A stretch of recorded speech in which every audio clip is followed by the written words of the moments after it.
myself, I'm not sure if the Senate President is going to be around, but, and I mean, you know, we have the governor right behind us here. And I just you know, take a minute or so to let you know that this is the oldest working chamber in the United States. It was 200 years old back in 2019. This is also the largest legislative chamber in the United States other than the United States Congress. There are 400 representatives that represent the citizens in New Hampshire in this body. And the next closest one is 200 out of Pennsylvania. So we are double the size of any other legislative body in the country. And we're also very proud of the fact that we are also the lowest paid in the country. We get $100 a year. That's it. That's all we get. So I'm hoping in the future that some of you, maybe one of you will even be standing up here someday, and you'll be glad to know if you do become the Speaker or the Senate President, you'll get an extra $25 a year. So, thank you so much to everyone for welcoming us here today, allowing us to use this space. It's a really special and sacred room we're in. My name is Martha Madsen, and I direct New Hampshire Civics, a nonpartisan nonprofit dedicated to teaching civics to people of all ages, zip codes, and perspectives.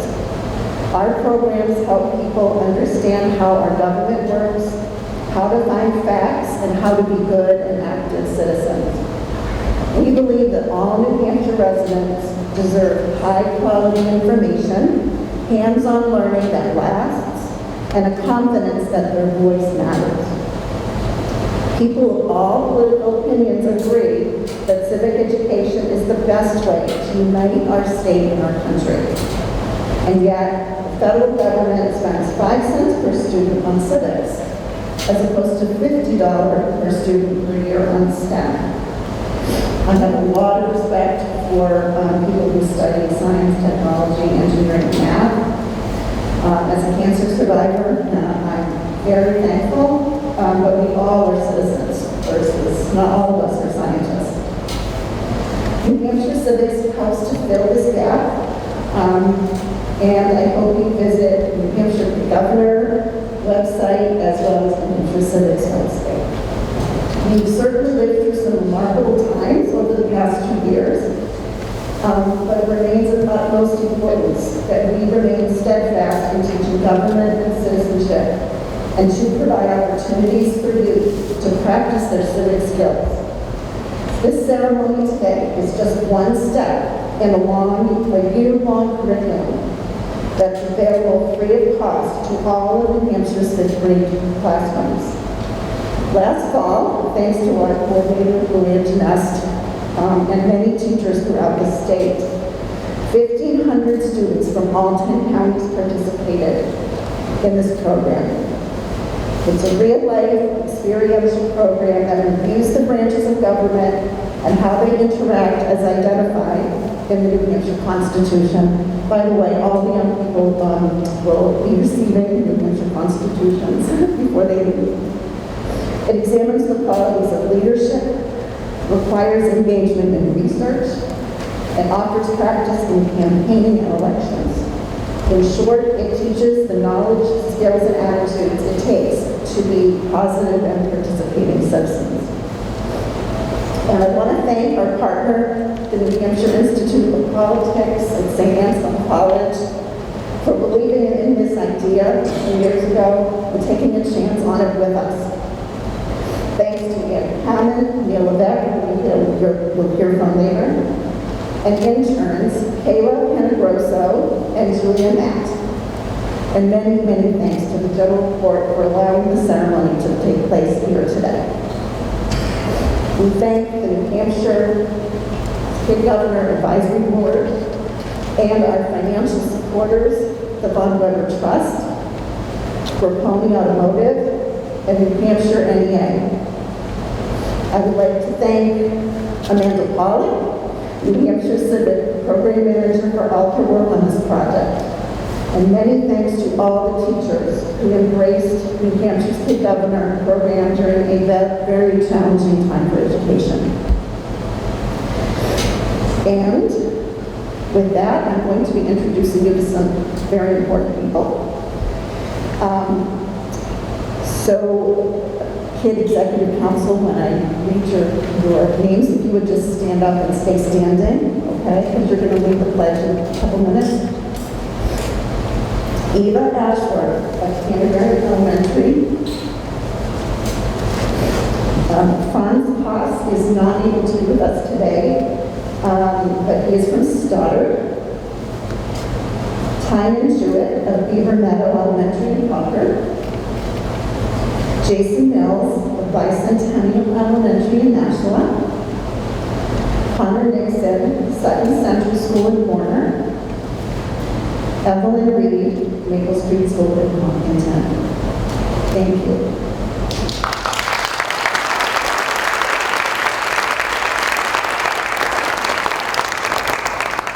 And now I'm pleased to introduce to you, and we're going to be processing in, first, Charlie Olson, New Hampshire's Kid Governor of 2021.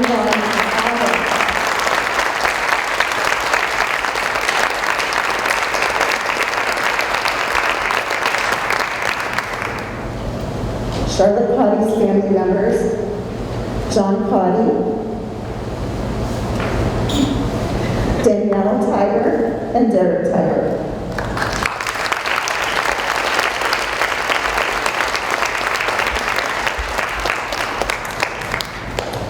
And for the very first time, I'm introducing you to Glasgow's Charlotte Cotti, New Hampshire's Kid Governor-elect 2022.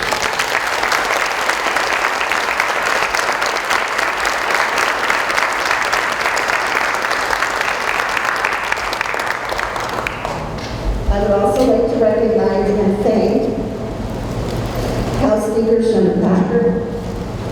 He's still there, but Chief Justice Gordon McDonald is here.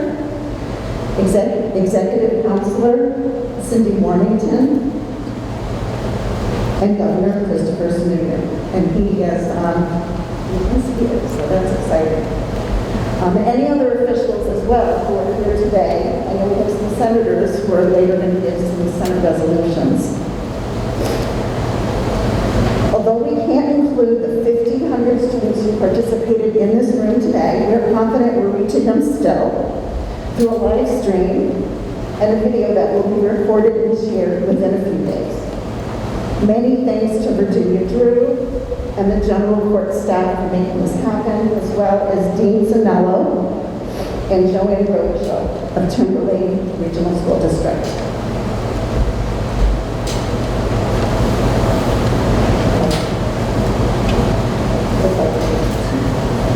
If I can just take one more minute,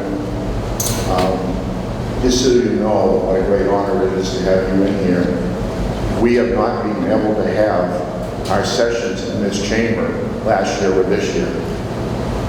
So I haven't had the honor of being able to preside from this podium for a legislative session yet because we've been off site because of COVID. So you are sitting in here for the first time since the chamber was redone last year. And I'd just like to mention a story. Last year I was at a restaurant in Manchester, and I can't remember exactly how we ran into each other, but I ran into Charlie Olson at the restaurant, and we had a wonderful conversation, and I never got a chance to get him up here, but I'm glad you're here now, Charlie.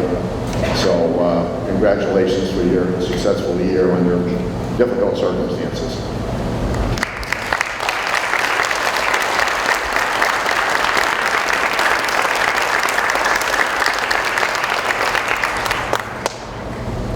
And now we're going to do the Pledge of Allegiance.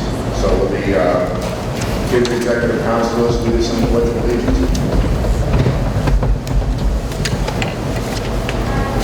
pledge allegiance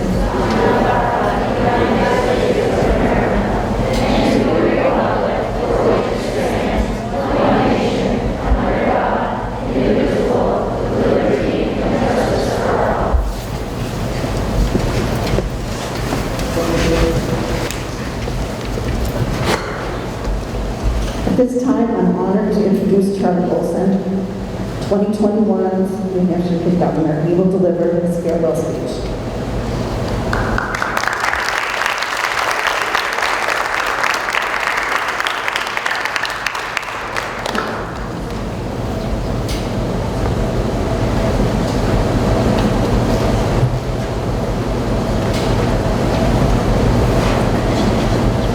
Thank you, Martha. Thank you also, House Speaker Sherman Packer, Chief Justice of the New Hampshire Supreme Court Gordon MacDonald, Executive Counselor Cindy Wormington, Governor Sununu, and all of you for inviting me here today. One day I was out on the back deck crewing with my mom and dad. They asked me how I felt about my term as kid governor coming to an end. They asked me what I learned this year. I told them, I'm like the bridge that connects kids to the mental health support that they need. Becoming that bridge has been fun, challenging, and interesting to me. And I plan to continue to be that bridge long after today. So I did some research on New Hampshire bridges. But if you know me, I love to start with the definition. According to Britannica.com, a bridge is a structure built to span a physical obstacle without blocking the way underneath. It's built for the purpose of providing passage over the obstacle, which is usually something that is otherwise difficult or impossible to cross. When I read the definition, I couldn't think of a more appropriate phrase to describe my work over the past 12 months. This is really similar to a kid trying to understand mental health and who to turn to for help. So I'm going to talk to you about some New Hampshire bridges today, okay? I decided to do a bunch of research on covered bridges, and they are really cool. I love math and engineering, and it's amazing to think that these cool bridges were built in the early 1800s using only wood. It turns out there are 54 historic registered bridges in New Hampshire. The Haverhill Bath Covered Bridge is believed to be the oldest covered bridge in the state. It was built in 1827, 195 years ago. It's 256 feet long. That's almost a football field. It carried traffic until 1999. That's 172 years of carrying traffic across the Ammonoosuc River. That bridge connected Bath and Woodsville, New Hampshire, providing safe passage for travelers all those years. The bridge helps them cross a very treacherous spillway that could never be crossed on foot alone. As kid governor's job is a lot like those bridges, connecting kids with advocates that can magnify their cause. As kid governor, you can provide a level of safety for kids to discuss, learn, and advocate for your cause.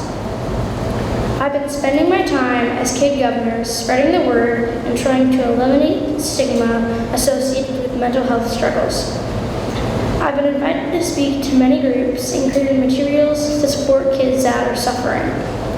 I worked with Chief Justice John Broderick and Miss Jody Labarsky from the Seacoast Mental Health Center to create videos to share in all 5th grade classrooms throughout the state. I ran a poster contest to raise awareness of where kids can turn when they are feeling down. These posters will be hanging in most schools around the state.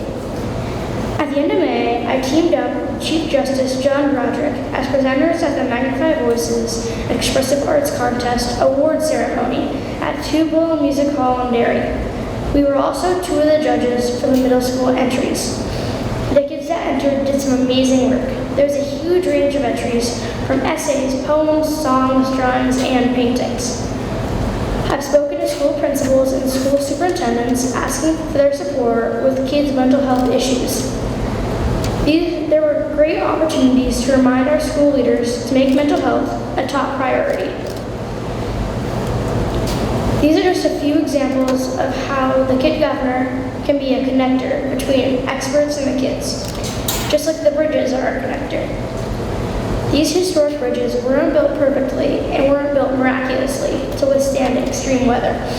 They require care, maintenance, and attention. The Haverhill Bath Bridge suffered major damage in 1929 when it was pierced by a tree trunk and a bomb floated into the structure of the bridge. As kid governor, not every interaction you have is rosy and perfect. Not every outcome will be what you expect, but there are so many opportunities for learning on the way. The Blair Bridge in Camden, New Hampshire, was burned down by an arsonist. Even though the man confessed to the crime, he was found not guilty because there were no witnesses. The town voted to rebuild the bridge in 1869 when a doctor crossing the river on horseback found the current too strong. His horse died in the crossing, but the doctor was saved. As a public figure, you're going to run into some haters, some people that may be jealous, and people that don't agree with your cause. Like these historic bridges, your role as a connector has to persevere. You get up, brush yourself off, and double down on commitment to your cause. My dad likes to get me thinking about 3 questions after each of my speeches. 1, what did you do that was amazing? Charlotte, you will do lots of amazing things this year. 2, what's one big lesson I can take away from this? And 3, what specifically will I do to grow from this? In October, I had the opportunity to speak to Governor Sununu's Executive Council at New Hampshire Institute of Politics. That was the day when the radical protesters disrupted the meeting and forced the meeting to be postponed. I was able to get my speech in, but boy was that bananas. It was a tough situation to be in, and I did not expect that kind of welcome committee that day. But I learned a lot, and in the end, I felt like I was a part of history that day. Like those bridges that suffer damage from storms, you need to put your head down and persevere as kid governor, and I'm glad I had that experience. Neil Levesque and Ann Kamen have been so gracious and nice to me this year. Thank you for including me in so many events at the Institute of Politics. There's a funny feature on the Blair Bridge that we just talked about. It has a sign over the entrance that says, $5 fine for riding or driving on this bridge faster than a walk. This might be one area where the Kid Governor program differs from these bridges, because this past year has been sprint. Almost every week I had a speaking engagement with some amazing mental health advocates, school administrators, and professionals. I got to give a kickoff speech at the Connors Klein 5K this past summer. I was the keynote speaker for the National Alliance on Mental Illness Conference this summer and got to speak to mental health professionals across the country. I spoke to the Association of School Superintendents and the director at the New Hampshire YMCAs. And for the month of October, I toured across the state with the Choose Love Foundation, spreading word about their amazing program, which is available in every school in the state for free. Being kid governor on top of being a student and athlete and a kid is definitely takes tireless energy. My last bridge story, I promise. There was a covered bridge that was originally built in Bedford, New Hampshire that was set to be demolished. At the same time in Wentworth, New Hampshire, there's a steel truss bridge that was also scheduled to be demolished. In 2016, the covered bridge from Bedford was moved to Wentworth and was renamed the Friendship Bridge. When I think about the most important and powerful things that came from my year as kid governor, it's the friendships I have made with so many amazing mental health advocates, political leaders, administrators, and other amazing people this year. There was an amazing Puma State student I met at the Bridges House, ironically, when I was invited there by the First Lady to speak with the Choose Love team. Tyler was his name. He came up to me after my speech and said after hearing me talk that he decided he was going to go on and get his master's degree and become a school guidance counselor. It's very cool to be able to have that kind of impact on someone's life.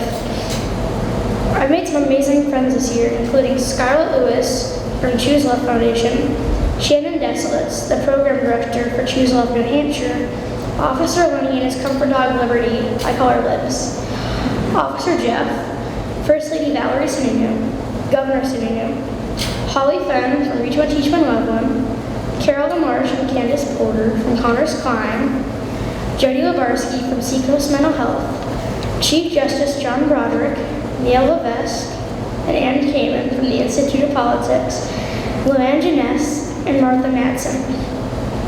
When I was asked what the Kid Governor program does, I said, I am a bridge.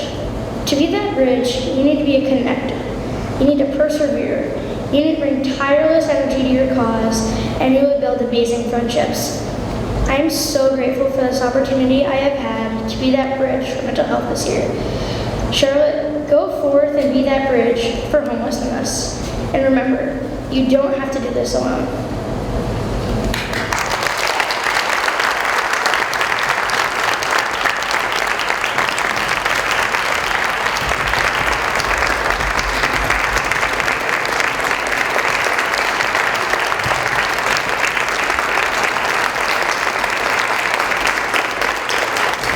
Thank you for the speech, but also thank you so much just for all the work that you did over the past year to advocate for solutions for childhood depression. We know your voice and message have been heard throughout our state and nation, and we know your future is bright. You and your family have been amazing advocates for childhood mental health care and for civics education, and we're so thankful.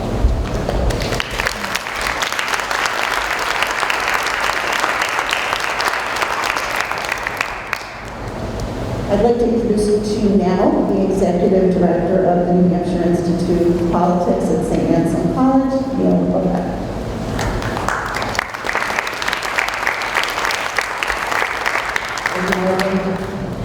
Your Excellency. So I'm here to pass on the certificate from our Secretary of State to our new Kid Governor certifying the election results. Let me just tell you that the Secretary of State's position is one of the oldest in the nation, going back to 1680, when, of course, New Hampshire was a royal province. And the Secretary of State is the third in line to the governorship after the Senate President and the Speaker of the House, whom we just met. The Secretary of State, amongst many duties, his office oversees all state elections, including the creation of official ballots, administering recounts, certifying the results before the Senate and the House of Representatives in January, and following each biennial election. And by state law, of course, as we all know, he sets the date for the famous presidential primary. So a lot of the big important things that the Secretary of State does, and of course today is a momentous day for the Secretary of State. Our longest serving Secretary of State, Bill Gardner, 45 years, announced on January 3rd that he was leaving the office, and just before this event, the governor swore in our new Secretary of State right down the hall.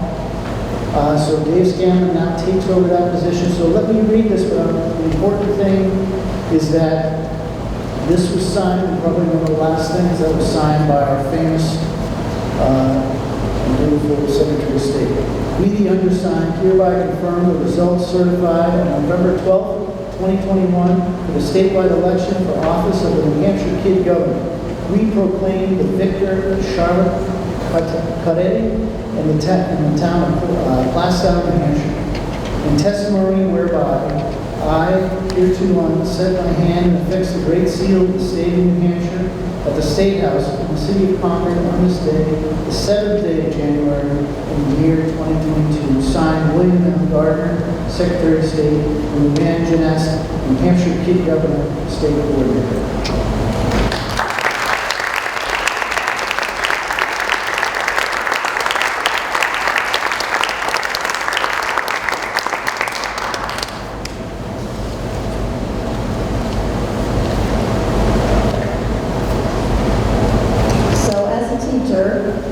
I have to teach you something.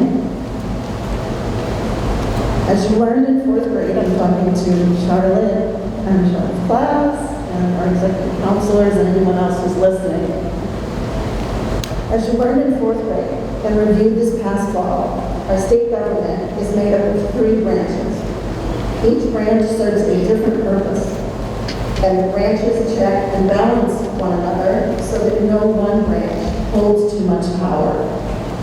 This structure is put forth in our New Hampshire Constitution, which was signed and adopted June 2nd, 1784.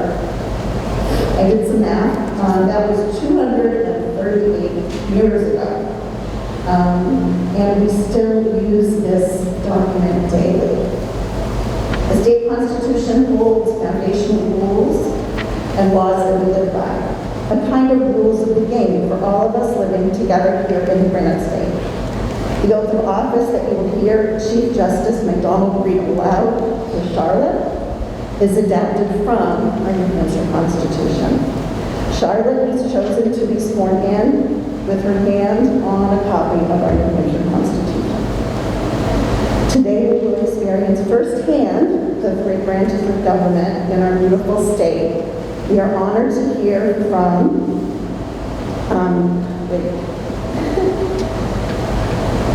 Deputy Speaker Stephen Smith. I'm sorry, we had a little change here. Is that your? Okay. And he will be representing the legislative branch. Chief Justice Gordon MacDonald will lead the judicial branch, will talk about how he leads the judicial branch of our state. And we're fortunate today to have two representatives of our executive branch, Executive Counselor Cindy Warmington and Governor Christopher Sununu. So first we have the legislative branch represented by Deputy Speaker Stephen Smith.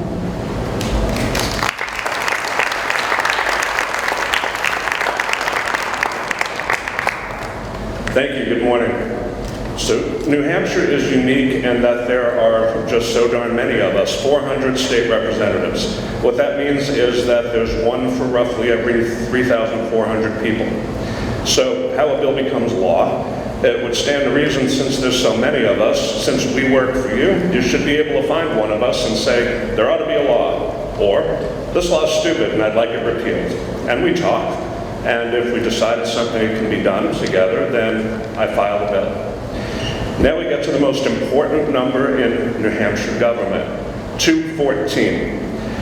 I file your bill, and it's going to go to a committee with policy experts that know something about the topic. Let's say your bill's about scooters.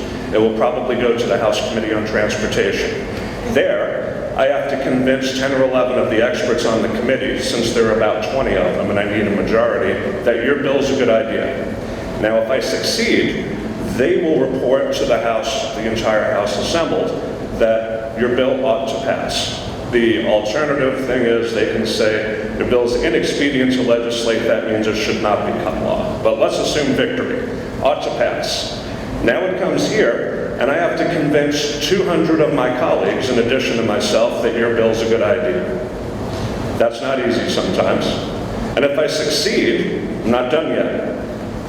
214, that's 213 and 1. Now your bill will go to the Senate. There are 24 senators. They're very busy since there are so few of them, and I have to convince 13 of them that your bill's a good idea. Let's assume success again, and they pass the bill. It's still not a law. Then we get to the 1. The governor still gets to say no. That's called a veto. So what happens then? Does the governor just have that ultimate power? No, the bill's dead? Not exactly. My work is not done. Then I have to come back here and try to convince roughly 260, 70 of my colleagues to disagree with the governor. And that's really hard. And it should be. These are all about checks and balances. The executive and legislative branches are separate and equal branches of government, and we do get to say no to each other sometimes. If I can convince 260 or so of my colleagues that the governor was wrong, we can do a thing called overriding veto. That's awesome. Is your bill law now? Nope. The Senate has to go through the same process where 2/3 of them also have to decide that the governor was wrong. So, the governor has a lot of power there to keep us from making mistakes and to get his point of view across. We have power, that's a lot of work, to disagree with them. And this is the cooperative nature of the New Hampshire government and how easy it is to access. We work for you, there's a lot of us, and you can always talk to us.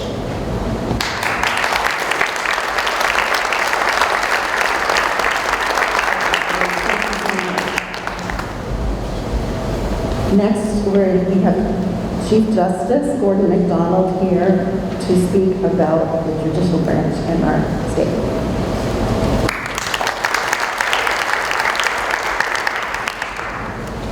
Thank you, Martha. Good morning, everyone. And I just want to say at the outset, on behalf of the New Hampshire Judicial Branch, congratulations to our governor-elect.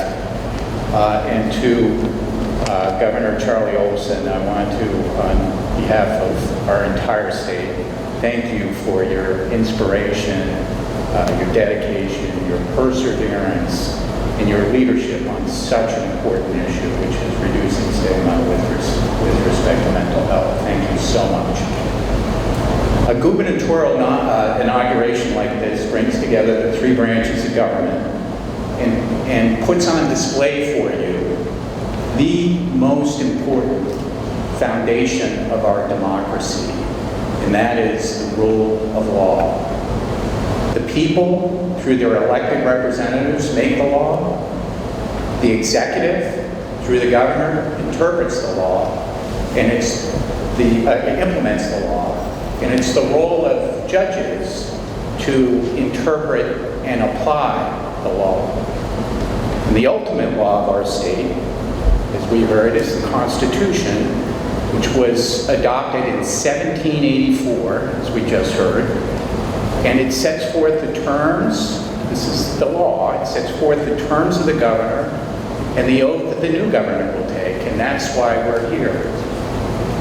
In our state, judges are nominated by the governor, and they are subject to confirmation by our 5 executive councilors.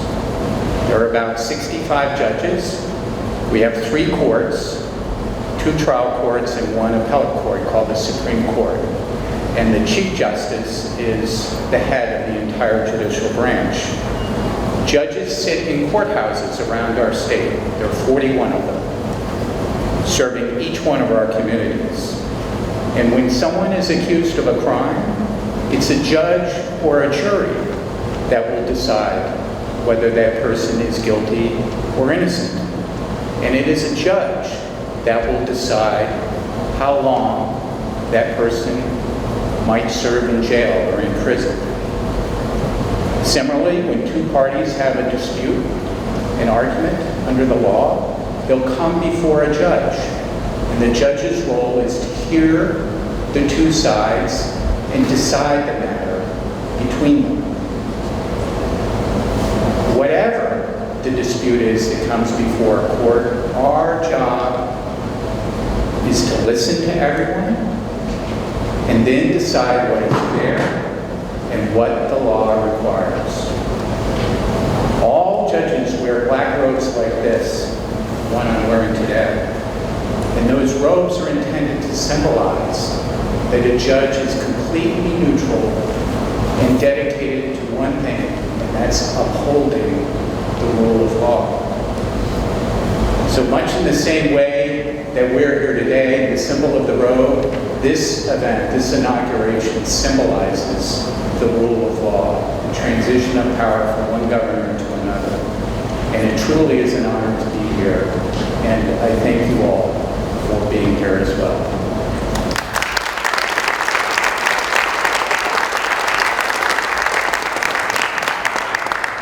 Thank you, Chief Justice. As I said, we have 2 people from the executive branch today. First, Executive Counselor Cindy Mormington will talk about the Executive Council.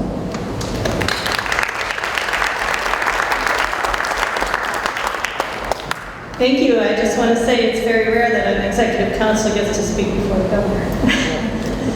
I want to thank everyone for being here today, Martha, for the work that you are doing, and the New Hampshire Institute for Civics Education. It is really critically important work. I want to echo the thanks to Kid Governor Charlie Olson. Your work has been courageous and inspirational to so many people across our state. Thank you, thank you, thank you. Congratulations to Charlotte Cotti, to Eva, Franz, who's watching, I'm sure, live, Tynan, Jason, Connor, and Evelyn. You are about to embark on an amazing journey. So let me just tell you a little bit about the Executive Council. New Hampshire is unique in having an executive council. We are the only state in the union that has a council that has this kind of authority to provide transparency and accountability about the business that's conducted in our state. So the executive council is intended right from the start to be a check on the governor.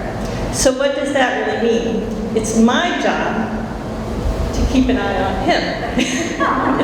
And it's your job to keep an eye on Charlotte, right? And what do we mean by what we're keeping an eye on? Well, when the Executive Council was first formed, we're going to go way back in history to 1679, before we were even free from the rule of England. And King Charles II ordered that New Hampshire be a state separated from Massachusetts. And the main job, they had to form their own government, and they appointed 9 executive counselors. And the main job of those counselors was to keep an eye on the governor now, we called it the president then, and make sure that if he did anything contrary to what the king wanted, that it got reported to the king. But after the Revolutionary War, and in our Constitution, which was adopted in 1784, there were 5 executive counselors, and their job is really to be a check on the governor and make sure that our state dollars are spent wisely, and that the nominations that are made to for our judges and for our commissioners of all of our departments are wise decisions.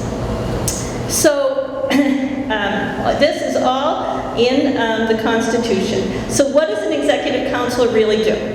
Well, we read a lot of contracts. And when I say a lot of contracts, I mean a lot of contracts. Every 2 weeks, on a Friday afternoon, the state police comes to my house and delivers boxes and boxes of documents. I've had up to 3 big boxes of documents on Friday. And by Wednesday morning, I have to be ready to vote on those contracts, yes or no. So what do you think I'm doing over the weekend? Are you ready for this? Reading, right? So you might be reading a lot of contracts if you're an executive counselor. And what kinds of things do we see in those contracts? Lots of important things. The business of our government, right? We see lots of contracts. You've seen a lot lately to get vaccinations out during the pandemic, money for schools, money to refix bridges and roads, lots of important things. But some things that might surprise you, surprised me at least, to see a contract about dropping fish into ponds from a helicopter. I never expected to see that contract, but that's one example that we saw. Buying new wallpaper for an old house, really to restore a historic house. And a contract to buy a special tank to collect fish poop. You heard me right, fish poop. Because fish poop contaminates our waters and our fish hatcheries, and we want to make sure we get it out. The second part of our job is to do confirmations. We heard about judges. We want to make sure we have qualified and fair judges. We want to make sure we have commissioners that are capable of leading the agencies that they're going to serve. So, for instance, let's just say the governor nominated a commissioner of recess. Now, we don't really have a commissioner of recess. Sometimes we think we should. Like maybe we should send the counselors outside to play for a little while during the meeting because they get pretty long. But we don't really have one. But let's say we did. Well, you would want to make sure that the person that Governor Charlotte Cotti nominates was somebody who knows something about recess, right? Who knows about the equipment, the games that you play, how many balls you need, how long recess should be, and you would get to ask a lot of questions about that before you vote. And that's your job as an executive counselor, to ask those questions. And if, for instance, the governor nominated a commissioner of recess that thought we should do away with recess, I mean, the governor would never do that, But if they did, then it might be your job to vote that commissioner down. And the final thing we do is constituent services. And that means everyone in our district, they want to talk to something, have a problem with the government, they can call us up and we can help intervene on their behalf. Being an executive counselor is a really wonderful job, a wonderful way to serve the people of New Hampshire. We also have many, many other boards and commissions that you can serve on. We have so many volunteers in our state, and there's a way for every single one of you to serve. And I'm sure that all of you will. Thank you.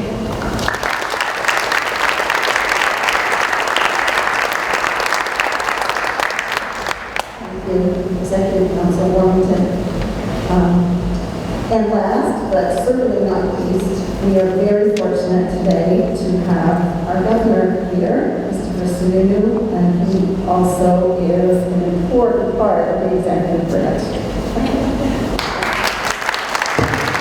All right. Good morning. You guys excited? You're not in school. You should be really excited. This is a good day. This is really great.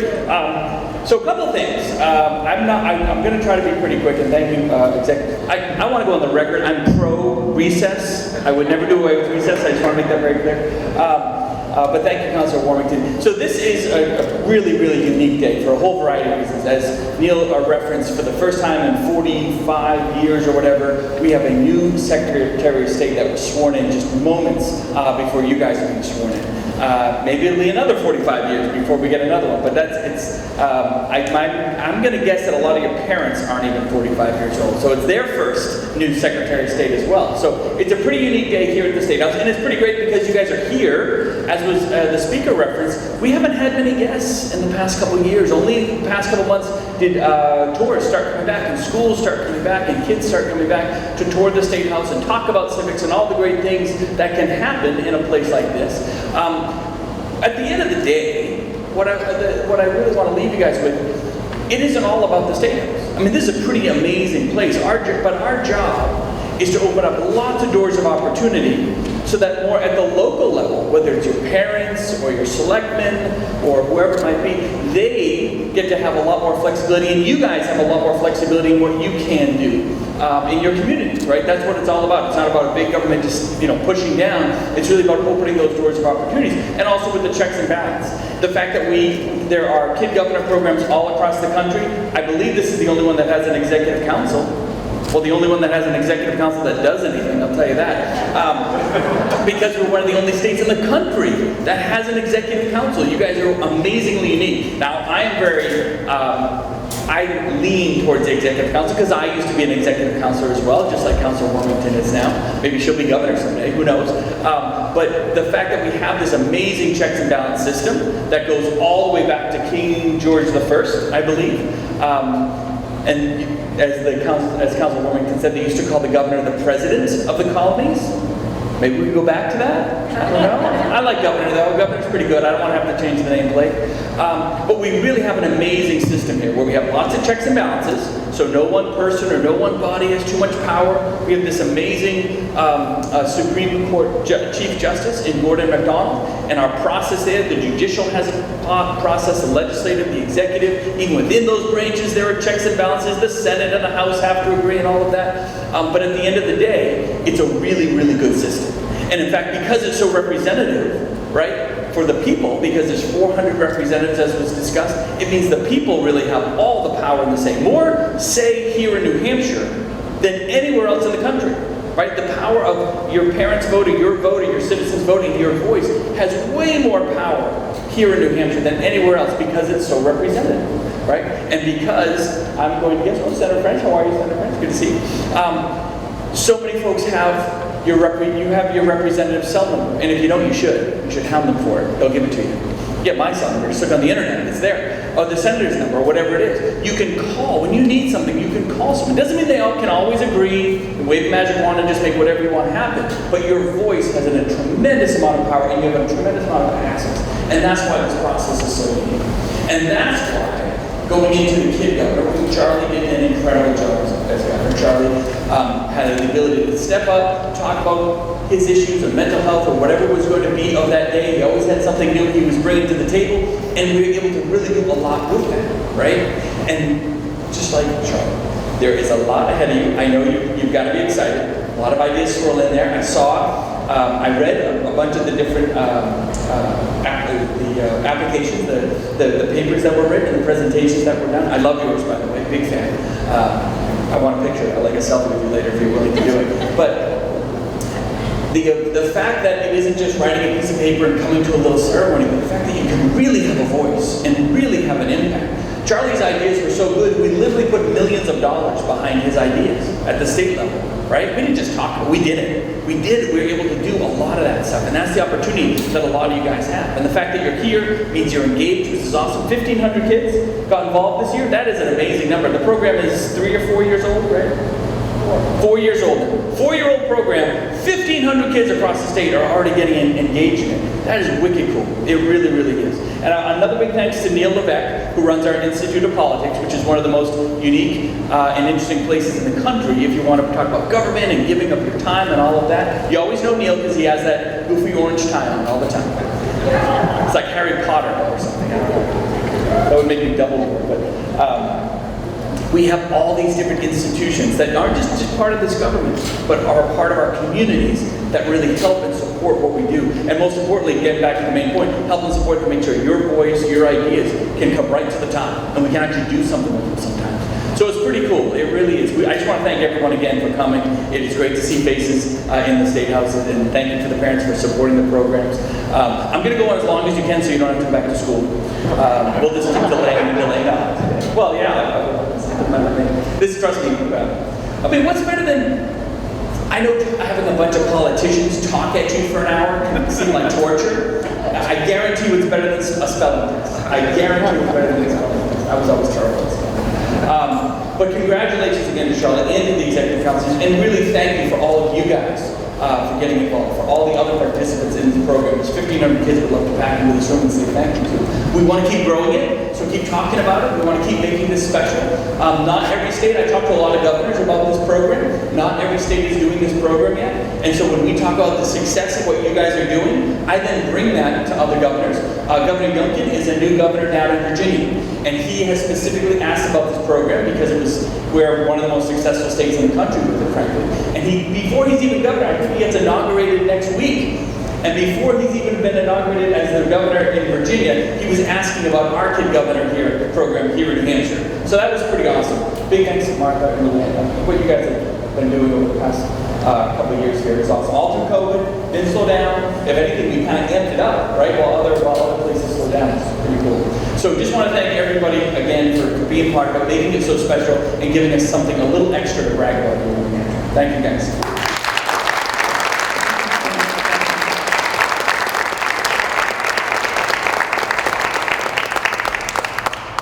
So at this time, the oath of office will be administered to Charlotte by Chief Justice Gordon McDonald.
and I was elected your New Hampshire 2022 Kid Governor to help make a positive change in the lives of those impacted by homelessness and poverty. I was elected to this position to help the roughly 1,675 people suffering from homelessness in New Hampshire. I want to reduce that number. I'd like to thank some of the people who supported me and helped me get here. My big family of many sisters and brothers and all of my parents were also helpful to get me here. All of the Pollard School 5th graders were also very supportive of me, and I'd like to mention my great teacher, Mrs. Robichaux. I chose to help the homeless because lots of times I would see homeless people on the side of the road and I would think, what if I could make it so they don't have to wait anymore? This is why I chose to work on homelessness. I'm looking forward to working with my executive council, Eva, Tynan, Franz, Evelyn, Jason, and Connor, and executing my 3-point platform. Together, we will work on raising money and collecting necessities for homeless shelters and food pantries across New Hampshire, hold a toy drive to donate to homeless children, and interview people asking how they've been affected by homelessness to encourage other people to help in this endeavor. I'd like to thank Luann, who helps with the Kid Governor program, Martha from the New Hampshire Civics Institute, Charlie Olson, the previous Kid Governor, and Governor Comino and his wife. I'm so excited to become your new Kid Governor, and I look forward to a year-long term of helping the homeless.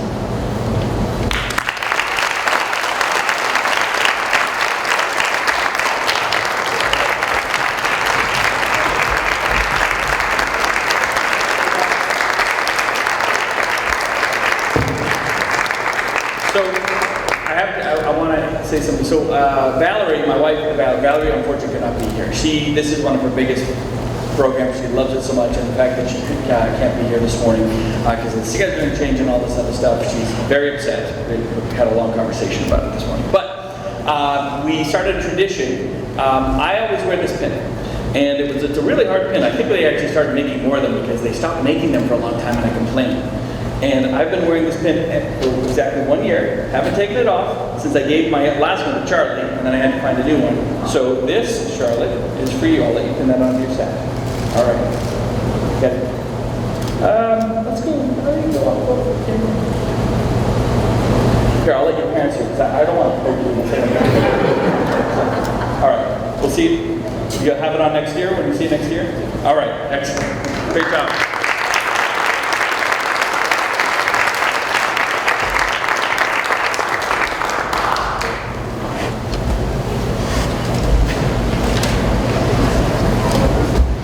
So at this time, New Hampshire Kid Governor Charlotte Cotti will administer the oath to the executive counselors. So would the executive counselors please stand?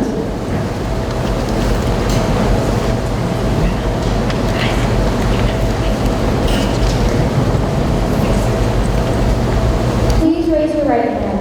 Listen carefully to the following oath of office, and at the conclusion of the oath, say I do. Do you solemnly swear or affirm that you will faithfully perform the duties of the office of New Hampshire's Kid Executive Council to the best of your abilities?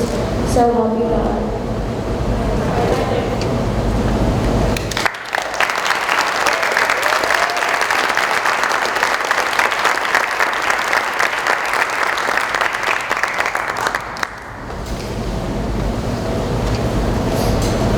I'd like to read the executive counselors' names, and as I do that, our board leader, Luann Nest, will be giving them their certificates.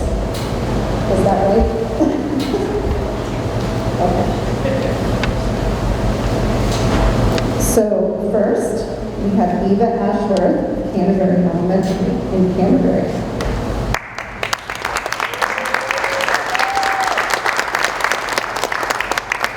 Fox could not be with us today, but we'll have to get his certificate to him. Tynan Jewett, Beaver Meadow Elementary in Concord.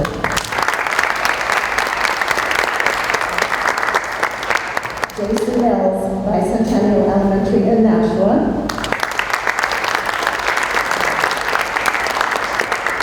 Henry Nixon, Sutton Central School Corner.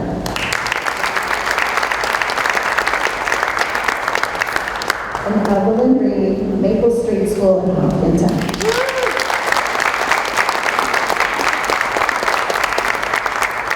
Thank you to the new executive counselors, you may sit. And we now have a closing song, Charlotte's class, and Mrs. Romashow's fifth grade class, also from the Pollard School, will sing a closing song called The Lights of Freedom by Teresa Jennings.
First, Senator Harold French will give a Senate resolution to Eva Ashworth and also to Charlotte Cotti, our New Hampshire governor.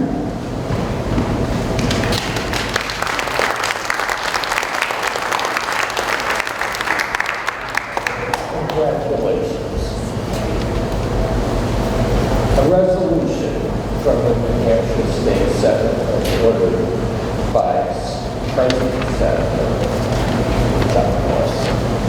Hampshire Senate, a resolution, be it known that the New Hampshire Senate extends its congratulations to Charlotte Cotti, Pollard Elementary School, in recognition of being elected New Hampshire Governor for Kid Governor 2022.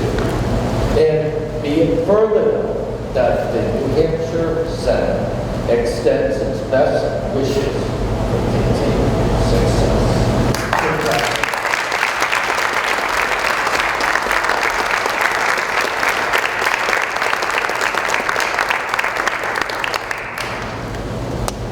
And Eva Ashworth, the New Hampshire Senate, a resolution, be it known that the New Hampshire Senate extends its congratulations to Eva Ashworth, Canterbury Elementary School, which is where I live, in recognition of being elected New Hampshire's 2022 Kid Executive Council. And be it further known that the New Hampshire Senate extends its best wishes for continued success. Congratulations.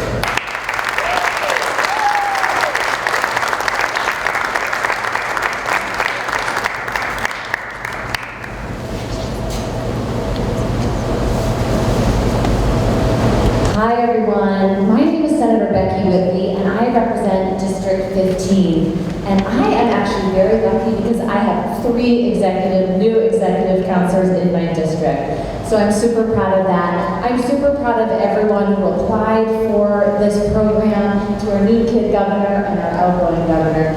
Our outgoing kid governor particularly has a special place in my heart. I was an advocate for children's mental health my entire career. So I'm so proud of what you were able to accomplish, and your work is going to have an impact on the state for decades. So thank you so much.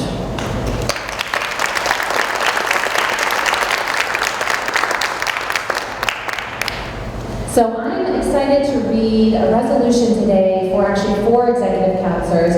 My colleague and friend, Senator Cindy Rosenwald, couldn't make it today, but she's likewise very proud of her executive counselor. So I'm going to read one for Tiny Jewett, Jason Mills, Connor Nixon, and Evelyn Reed. The New Hampshire Senate a resolution. Be it known that the New Hampshire Senate extends its congratulations to these students in recognition of being elected New Hampshire's 2022 Kid Executive Counselor. And be it further known that the New Hampshire Senate extends its best wishes for continued success. Congratulations.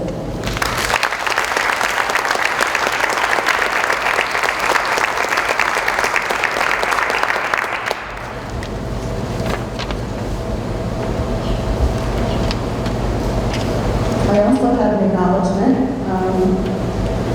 from United States Senator Maggie Hassan. It's a letter that she wrote to Charlotte. I regret I cannot be with you today, but I join you in celebrating the inauguration of New Hampshire's newest kid governor, Charlotte Cotti. With our vibrant civic society, robust citizen legislature, numerous local boards and advisory panels, and our first in the nation presidential primary, New Hampshire does democracy better than any other place. We have long played a critical role in American democracy, and the involvement of Charlotte and her executive council in the Kid Governor program reflects our strong tradition of civic engagement. To Charlotte, Eva, Tanya, Franz, Evelyn, Jason, and Connor, congratulations on the beginning of your terms. I encourage you to continue learning about the world we live in and standing up for your beliefs. You have important years ahead, and I know that you will continue to stay engaged in our democracy and keep working to make a difference in our communities. Charlotte, I'm particularly impressed at your goal of helping people in our state who experience homelessness, and I'm grateful for your commitment to your fellow Granite Staters. Thank you to everyone here today for your support of our children and their education and civic engagement. With every good wish, Maggie Hassan.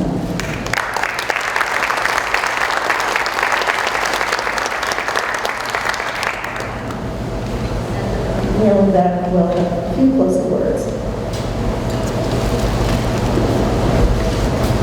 Thank you all. Thank you all for coming today. We just wanted to thank some of the participants on behalf of the governor and the program, in particular, Executive Councilor Cindy Wormington, Deputy Speaker Stephen Smith, Chief Justice Lord McDonald, Senator French, Senator Whitman.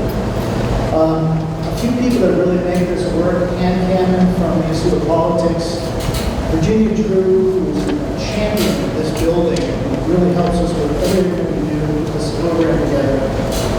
How would we ever do this without Martha, who is tireless in her efforts, and she's so wonderful, and she really has made a mark on the state of New Hampshire. And Llewellyn, as Luann says, I have to call her Mrs. Janess, because she was actually my student, my teacher when I went to Nashville. I was in Nashville many, many years ago. And so thank you very much. And most importantly, this program really works because our governor, Chris Sununu, really participates, helps the kid governor to work together on many things, as he mentioned. And without him, we couldn't be doing this. So thank you very much again, everyone. And I just want to say that our new kid governor will address the press from behind this podium back here. Thank you all.